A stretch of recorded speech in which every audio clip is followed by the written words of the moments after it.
Yes, sir. Maybe you go to CPS, the other one in town. Hey. Then you will get clarification. Okay. But now, finally, who was arrested from the site? It is still ginger. It is still ginger. You said the one in town? CPS. I think CPS. Oh. Yeah. That's where our big men are. Okay, that's a good one. Yeah. Here is only for small people.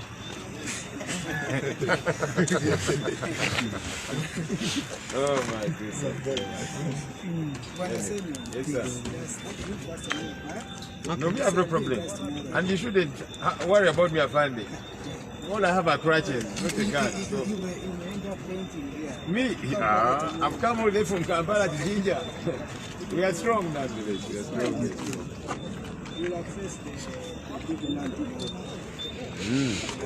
Is Kafande Kato still here? Wow. He has been released. Kafande Kato is his head of... He's in CPS where I'm sending you. Kafande Kato? Yeah, Kato is inside there. And municipal saying that he's been, If I go with you inside there, can you get him? Yes, of course. I don't work there. I don't know where I am. Auntie, I'm telling you, he has moved. He's there. If you... He's there. I'm gave him. So has he been given food? Even then? And what you done?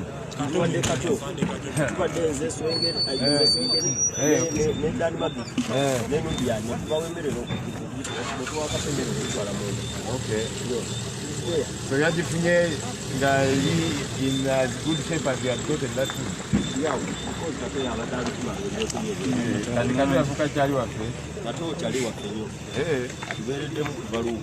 Okay.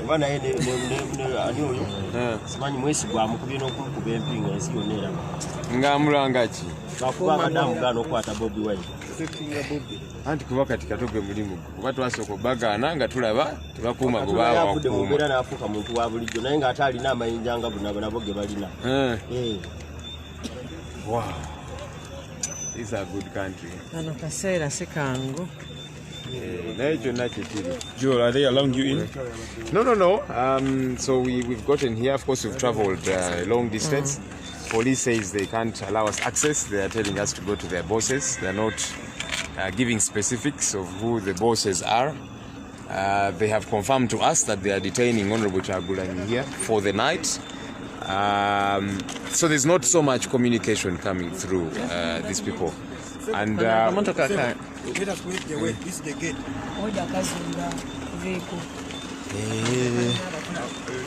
okay, let's just go on this side. No problem, man.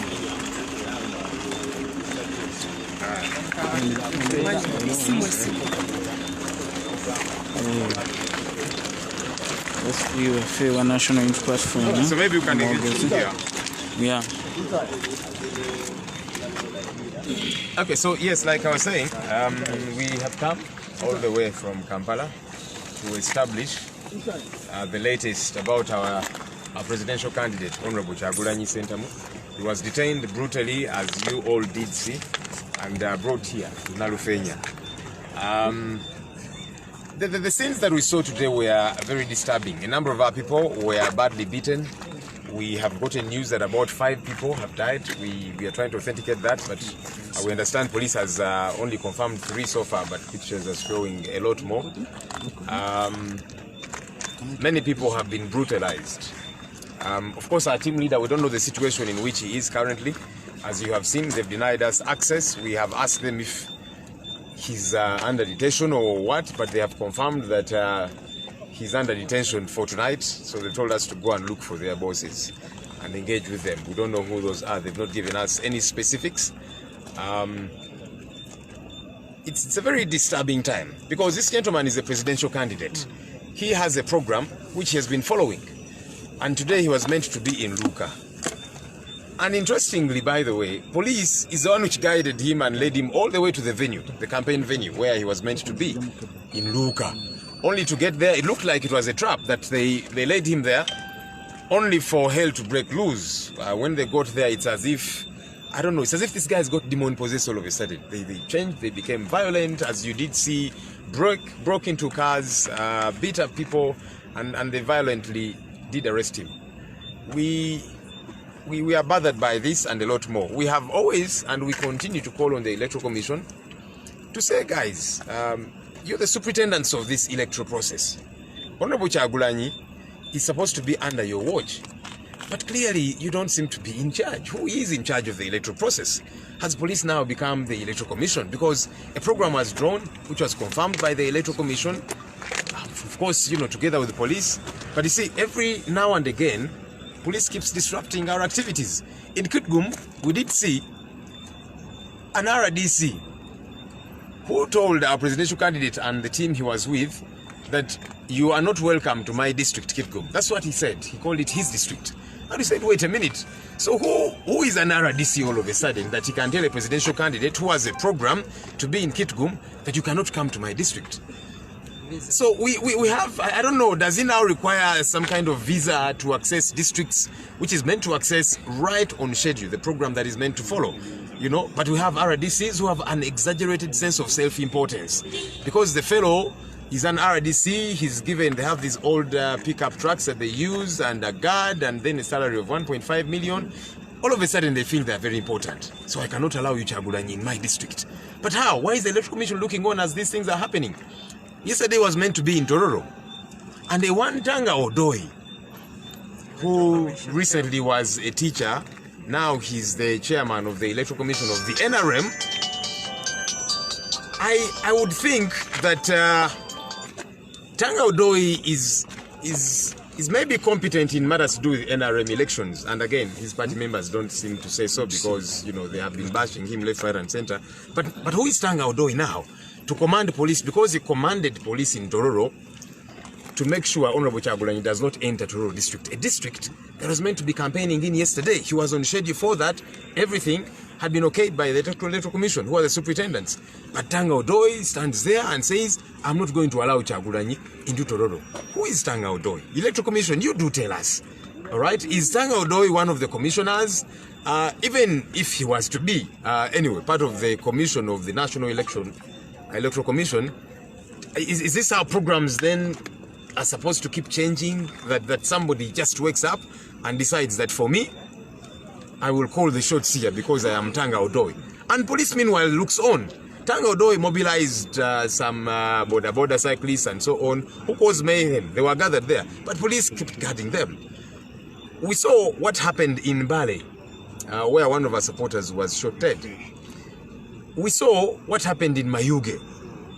Police decided to ram into our supporters, and one of them was killed. Several of them were injured. So it has become apparent that police is not serving Ugandans, as should be the case. Police is serving the NRM, because when the NRM folks gather and do whatever it is that they want to do, it's okay. But if it is opposition, if it is Kyagulanyi and NUP, no, we must beat these ones up, we must kill them, and all of that. We want to send a warning to a couple of people. One, it is to Uganda police. And I'm hoping they're listening, because this is Nalufenya, one of the most notorious detention centers in this country. Police, you need to know that your job, your duty is to serve Ugandans, all Ugandans, and not NRM members. Serve them too because they're Ugandans, but as you do that, serve all Ugandans. Treat them equally. Because we are the people that pay your salaries. We are the people that buy those guns that you use, the tear gas canisters that you use to cause mayhem and wreak havoc. We are the people that buy the uniforms that you wear. For heaven's sake, have some respect for us. Treat all Ugandans equally. Observe the law. And we have begun to profile police officers who are breaking the law in a manner so wanton. The Frank Mwesiguas of this world and several others, we have begun to profile them because they must take individual responsibility. A time is going to come when each one of them will be held liable individually. Times have gone when we must now say, the entire police institution, where police officers, individual police officers, senior or otherwise, will break the law in a manner so wanton and then hide behind the institution of police and say, because in law it's called vicarious liability. No. We will not entertain that. And so we are profiling them. A time is going to come when they will each of them pay for this within the law. The other warning really, and it's a plea we are sending to the Electoral Commission, could you get to be in charge of this process? Or if you have failed to be in charge, let us know. Let us know that as the Electoral Commission, your powers are very limited, that you're not in charge. We saw what happened with the consultations in January. The Electoral Commission said, go ahead with your consultations that are provided for within the law. Police said, you will not hold them. We went to Kasangati, that was the first venue where we were meant to hold a consultation. They arrested Honorable Chagulanyi, myself, and several others who spent 2 days there. And they said, look, the reason we arrested you is because Kasangati, you were doing your consultations in an open ground. If it was in a hotel, it's okay. When they released us, we went to Lira. Lira, we were in a hotel. We were meant to be in a hotel. But police said no. And the Electoral Commission clearly was not in charge. There was no COVID in January, which they're using now as an excuse. It wasn't there, but the consultations were not granted. Today, here we are. And so the Electoral Commission needs to come out very clearly and tell us, are they in charge or otherwise? The other appeal we are making is one to religious leaders. We are glad that a number of religious leaders are speaking out, but a number of them have yet to speak out on these matters. Please do speak out. When I read the Bible, I see prophets of the day who spoke to kings. Kings were presidents at the time. And they approached them and said, my king, this is wrong. This injustice is wrong. What you're doing is wrong.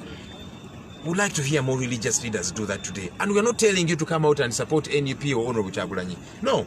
Do that if you want in your individual capacity. I mean, voting is by secret ballot, so you get to vote for whoever you want to. But speak out against injustice. We'd like to hear a lot more from cultural leaders. And we're not telling them to be partisan, but we are saying the people that you're leading are being killed. They're being maimed. They're being hurt by the people supposed to protect them. Please speak out on these matters. Opinion leaders, Ugandans across.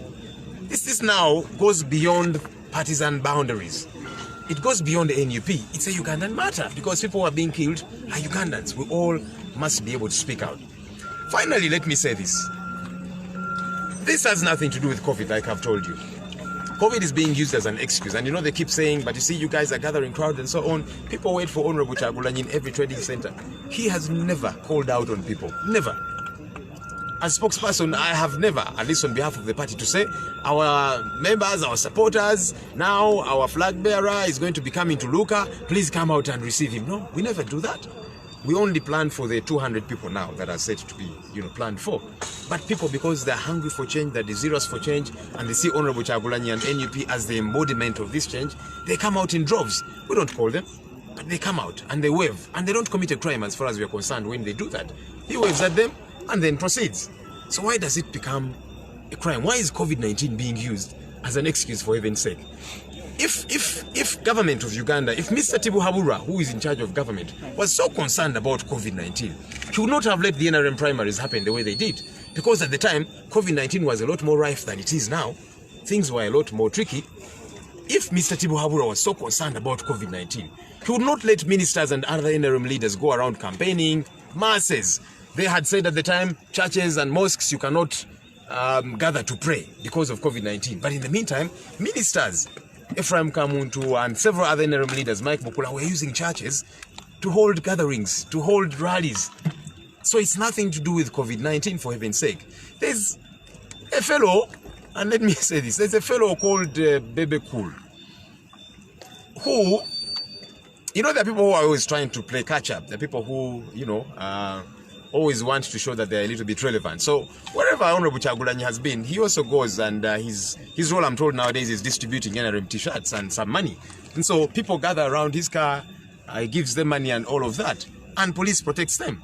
So why is it okay for this fellow called Bebe Cool to gather people? And of course they'll come because they are hungry, they are poor, and so when he's giving them 5,000 shillings each and a t-shirt because they don't have clothes to wear, they will gather. But police only watches. So this has got nothing, totally nothing to do with COVID-19. This has got everything to do with the fact that there is a dictator, a 76-year-old dictator, whom Ugandans are tired of, and is afraid of them. He's afraid not just of Honorable Chagulanyi, but of Ugandans who are hungry, who are desirous for change. That's the real matter. And we would like to tell him they'll do all these things to try and slow us down, to try and demoralize us, to try and cut our speed, to try and break our resolve. But our resolve is a lot stronger than ever before. These acts only embolden us. They only strengthen our resolve. And so we are on the move. We are on the quest to remove a dictatorship. And that way, we'll be able to achieve the new Uganda that we are pushing forward for. Thank you. Olunaku olwaleero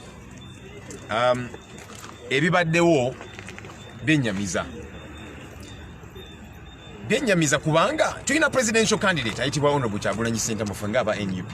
Omukulu yakola programu yiye n'agiwa akakiiko k'ebyokulonda ne kagikonfaminga era ng'alina okubeera mu bitundu bino ne poliisi netegeezebwako ono presidential candidate programu ye akakiiko k'ebyokulonda akalina obuvunaanyizibwa ku byokulonda kagikonfaminza agende maaso ne campaign ze.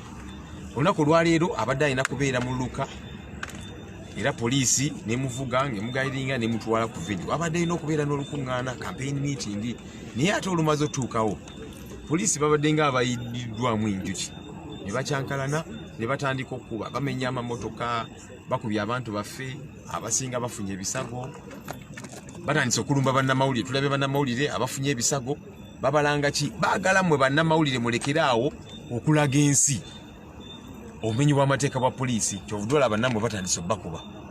Bakutte presidential candidate waffe Honorable Kyagulanyi mu bukambo bw'ekitalo ne bamuyisa bubi ali wano Nalufenya. Tetumanyi kikigenda mu maaso. Tebakkiriza balooya be kumulaba, tebakkiriza basawo be kumulaba, tebakkiriza family members okumulaba, tebakkiriza naffe abakulembeze banne okumulaba. Batugambye wano nti tugende w'ababoosi baabwe abapoliisi be bajja otubuulira ekiddako ate ng'ekyo kijja kubeera nkya. So batukonfamingidde nti omukulu bamusibye agenda sula wano Nalufenya. Nalufenya mugimanyi yatabu nnyo eno gye bakubira abantu, eno gye batira abantu, kubira empisa agayiso agalimu obutwa n'ebirala. Ne presidential candidate waffe ali munda omwo tetumanyi kikigenda mu maaso batuganye okumulaba. Kino kizze kibaawo mu Kitgum. Waliwo RDC mu Kitgum yagenda n'agamba presidential candidate waffe ne tiimu nti sigenda kukkiriza mu district yange. Wati bwe yakyogera district agiyita yiye. Manyi bano ba RDC abamu mwattu bagenda ne balowooza nti bafuuse ba kitalo. Musajja mumibi yali abonaabona n'ensi ne bamuyita ne bamuwa omulimu ne bamuwa emmotoka waliwo zikabangali zino enkadde ze batambuliramu bamuwa omusaala gwa $1.5 kati n'awulira nti aha afuuse wa kitalo nnyo. Kati RDC obuyinza obugaana presidential candidate okuyingira district gy'abadde alina okubeeramu ng'eri ku program abujjawa. Mwalabye ebyabadde Tororo. Waliwo omusajja bamuyita Tanga Odoyi. Tanga Odoyi yali musomesa naye ennaku zino yakulira akakiiko k'ebyokulonda ka NRM. Tanga Odoyi yagenze n'aduumira poliisi ey'omutororo n'agiduumira tebakkiriza Honorable Kyagulanyi kuyingira mu Tororo. Era poliisi n'egondera ebiragiro bye. Kati ffe twebuuza uno Tanga Odoyi alina okubanga akwasaganya ensonga z'akakiiko k'ebyokulonda ka NRM kuba alina ebizibu ebimala. Wala primaries zaabwe abantu NRM baagala namukuba naki alina ebizibu ebimala alina kubanga akwasaganya ebyo. Naye kakati obuyinza Tanga Odoyi obudumira poliisi tikakati temukkiriza Kyagulanyi kuyingira mu Tororo gy'alina okubeeramu abujjawa. Poliisi batubuulire ranka ya Tanga Odoyi akola nabo. Akakiiko k'ebyokulonda katubuulire Tanga Odoyi akola mulimu ki mu kakiiko ak'ebyokulonda aka national ak'eggwanga lyonna. Mwalabye ebyabadde e Mayunge. Poliisi yasazeewo kutomera abawagizi baffe era omu yafiiriddewo abalala ne batuusibwako ebisago. Mulabye ebizze bibeerawo mu districts ez'enjawulo. Ebugiri bamuganye n'okwogera n'abantu be. Ono presidential candidate era alina campaign program eyakonfamingibwa akakiiko k'ebyokulonda gy'atambulirako. Kakati bano ba poliisi ne security bavaayo bo ne balowooza nti ffe tetugenda mukkiriza. Bakikola bayita mateeka ki? Tusaba akakiiko k'ebyokulonda okusookera ddala kuba kagamba keetengeredde keeyita Independent Electoral Commission. Kafeeyo kategeeze eggwanga kali in charge oba nedda. Kubanga akakiiko kalinga akatali in charge era nga buli munnayuganda bw'akimanyi naye ko kagamba keetengeredde era kali in charge. Naye bwe kaba kali in charge lwaki ate abantu abalala poliisi n'abalala bagootaanya campaign process akakiiko zikakonfamingidde? Kubanga kizze kibeerawo mu buli ngeri. Naye akakiiko tukatuukirira kagamba tujja zigonjoola ensonga nene kaakano. Kati meeting zaffe n'akakiiko ebyokulonda zitandise okututama kubanga abakulu balinga abatalina buyinza bategeeze eggwanga nti mwatu naffe tulina bwe tukoma tutegeere ki ekigenda mu maaso. Twagala okulabula abannaffe abali mu poliisi. Poliisi erina okitegeera nti erina kuweereza bannayuganda bonna so si ba NRM bonga bo. Kubanga ffe bannayuganda ffe abasasula omusaala, ffe abagula uniform ze bambala, ffe abagula emmundu tiyagaasi n'ebirala bye bakozesa okutuluganya bannayuganda. Batuwe ku kitiibwa, bawe bannayuganda ekitiibwa, bajewo embeera y'ebyana n'abaana. Poliisi kyekola kaakano. Ate poliisi tubalabula abakulu mu poliisi kubanga tutandise baprofilinga ba Frank Mwesigwa baani Sekinoomu olunaku lugenda kukya bwe luti musasulire ebintu bino obumenyi bw'amateeka bwe mukolamu abapoliisi. Tetugenda gamba bino nti kitongole kya poliisi mwerimbike mwekweke mu kitongole kya poliisi. Abapoliisi sekinnoomu. Tugenda balondoola kuba tutandise baprofilinga olunaku lugenda kukya musasulire ebintu bye mukola bannayuganda okubata okubatulugunya okubatuusaako ebisago okumenya amateeka. Tusaba abalyoyi b'emyoyo abakulu mu madiini era twagala okwebaza abo bavaayo ne boogera ku fugabbi ne boogera kutulugunya bannayuganda. Tusaba n'abalala baveeyo boogere ku nsonga zino kuba kati kino kikyali kya NUP kya Uganda. Bw'ensoma vanjiri nsoma Bayibuli ndaba bakabona baatukiriranga bakabaka bapulezidenti b'ebiseera ebyo namugamba kabaka ssebo kino kyokoze kikyamu. Lwaki abakulembeze b'amadiini tebabikola kaakati bonna? Tusaba abakulembeze b'ennono cultural leaders nabo baveeyo boogere ku nsonga zino kubanga abantu bemukulembera babatta babatulugunya babayisa bubi. Muveeyo mwogere ku nsonga zino. Ate tutugamba nti muveeyo muwagire Kyagulanyi ne NUP. Nedda, muveeyo mwogere kufuga bbi ku kutulugunya bannayuganda kuba kati kino kikyali kya NUP yokka. Mukwasaganye ensonga zino. Tusaba bannayuganda abali eyo mwinna bane tutandika okwebereramu. Oba oli wa NUP oba tuli wa NUP kubanga kino ekitubaddeko ffe aba NUP enje kijjawo obo onoosiriikirira. Ffenna twegate tugambe nti nedda kino kikyamu. Njagala sembyayo kino. Mwami Tibuhaburwa ne gavumenti ye ensangi zino beekwasa nnyo COVID-19 Kyagulanyi okunga abantu baveeyo mu bungi ate kati awo akabuka aka corona kagenda kwanga kasaasaana. Okusookera ddala omukulembeze waffe presidential candidate waffe Kyagulanyi Ssentamu tabangayo n'omulundi n'ogumu n'ayita abantu muninde mu zi trading center naki fenga ekibiina tetukyogerangako nti muveeyo. Tutegeka wagenda okubeera ne campaign meeting abantu ebibiri batuwa naye olwokubanga bannayuganda bangi baagala nkyukakyuka bakoowu bamulinda bamanya nti kati agenda ggulu buli trading center eri ku kkubo eryo nga bamulindirira mu bungi bwabwe ne bamuwuubira ne yeeyongerayo. Abatabayise ate tekimanya amateeka okuwubira omuntu gw'oyagala ne yeeyongerayo. Naye kambuuze lwaki balondoola Kyagulanyi nga n'abalala bakikola? Waliwo omukulu bamuyita bebekulu. Ensangi zino omanyi akopereza nnyo bambi agenda n'alaba Kyagulanyi yamusukkako kati alowooza tukyali mu byakuyimba tamanyi nti kati bino bintu biri siriyasi. Kati agenda mwattu ng'agenda agezaako okukoperera ono bwe Kyagulanyi buli gy'ava nga bebekulu agendayo ne ttiimu ye kuba kati bamuwa omulimu NRM gwendaba gwa kugaba zi t-shirt n'okugaba 50,000 zaawa abantu era bajja kubanga mwattu abantu baffe baavu. So bategeera nti ayingiddewo ne zi t-shirt balina nangoye nga bajja ku mmotoka ye mu bungi n'okufuna ssente. Si baagala nnyo t-shirt zaabwe eza yero ne mwami Museveni naye mwattu baavu tebalina kyakwambala n'akasente ze 50,000 zibakolera zino bebekulu zaagaba. Naye kaakati poliisi yebeekuuma abo abantu mu bungi bwabwe baze mwatufuna kasente naki tebalina gwe bakuba tebalina gwe bakubatiya gaasi n'okutta. Lwaki tulina enkola embeera ey'abaana n'ebyana? Mwami Museveni agenda n'agamba nti kati ye afaayo nnyo ku bannayuganda ku lwa corona alimba. Mwami Tibuhaburwa alekera okulimba eggwanga. Singa bannayuganda bafaako nnyo singa n'ensonga ya COVID-19 ya corona tewalikkiriza NRM primaries gy'okulira NRM okubeerawo nga bwe zaali. Enkuŋŋaana naki ne bazikuba ate mu biseera ebyo corona yali nga ya tabbu nnyo okusingako ne kaakano. Teyabyogerako teyabakomako ne bakikola. Kakati mbu olwajjukidde okufa ku bannayuganda olwa corona yakajjukira kati.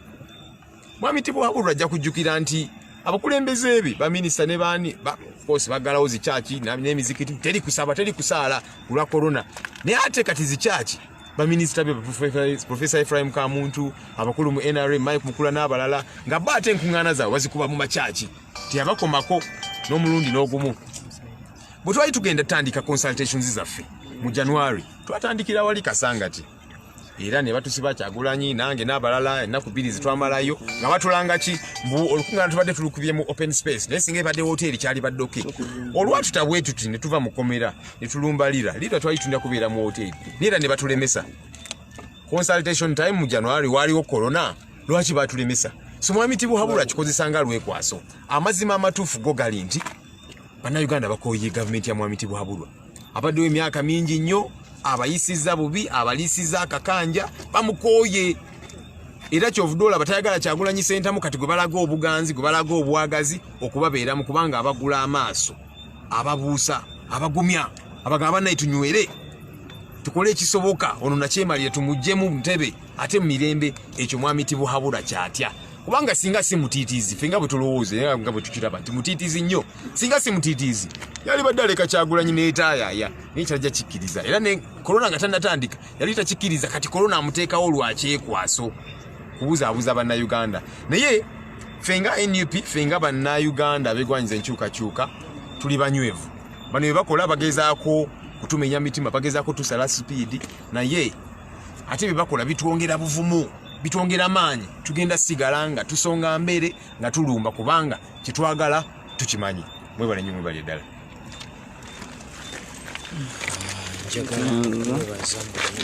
bakilaba kundowoozi ya Uganda omwogezi Joel Ssenyonyi ebiri wano ku komera Nalufenya naye batusabire president waffe wa National Unity Platform Robert Kyagulanyi Ssentamu.